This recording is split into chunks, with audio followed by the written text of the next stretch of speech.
America और Iran के दरमियान हालात काफी नाजुक बने हुए हैं। दिन भर की नजर इसी सवाल पर टिकी है, क्या ये तनाव किसी बड़े टकराव में तब्दील होने वाला है या फिर आखिरी वक्त पर बात बन आएगी। आखिर तनाव की बुनियादी वजह क्या है?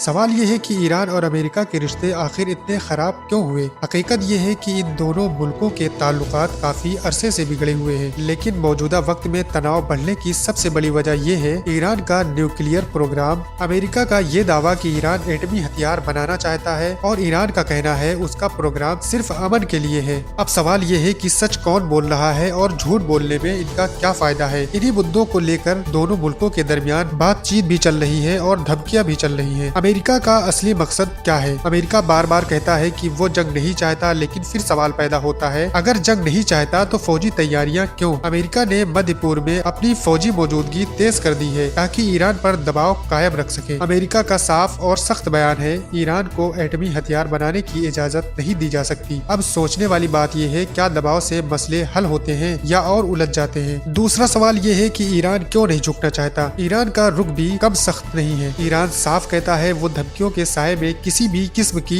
बातचीत नहीं करेगा। ईरान के रहनुमाओं की चेतावनी है, अगर अमेरिका ने कोई फौजी कदम उठाया तो उसका असर सिर्फ ईरान तक सीमित नहीं रहेगा, बल्कि पूरा मध्य पूर्व उसकी चपेट में आ सकता है। और ईरान ये भी दोहराता है कि वो अपनी खुद मुख्तारी और अपने हक पर किसी भी तरह का समझौता नहीं करेगा। तो सवाल ये है, क्या इज्जत बचाते बचाते हालात जंग तक पहुंच सकते हैं? और बाहरी दबाव के साथ साथ ईरान के अंदरूनी हालात भी काफी परेशानी वाले हैं। महंगाई बढ़ रही है, बेरोजगारी लोगों को परेशान कर रही है, लोग सड़कों पर एहतजाज कर रहे हैं और हुकूमत सख्ती से इन एहतजाजों को दबाने की कोशिश कर रही है। लेकिन इसमें सबसे बड़ा सवाल ये है, क्या ईरान और अमेरिका के बीच जंग होने वाली है? तो कहा जाता है कि फिलहाल जंग का ऐलान तो नहीं हुआ, लेकिन हालात काफी संगीन जरूर हैं। अमेरिका बातचीत भी चाहता है, ईरान अपनी शर्तों पर अड़ा है, यूरोप और दूसरे मुल्क सुलह और बातचीत पर जोर दे रहे हैं। अब फैसला इस बात पर टिका है, क्या समझदारी भारी पड़ेगी या ताकत का नशा। लेकिन सबसे बड़ा सवाल ये है कि क्या समझौते की उम्मीद की जा सकती है? इसी तनाव के बीच एक राहत की बात यह है कि दोनों तरफ से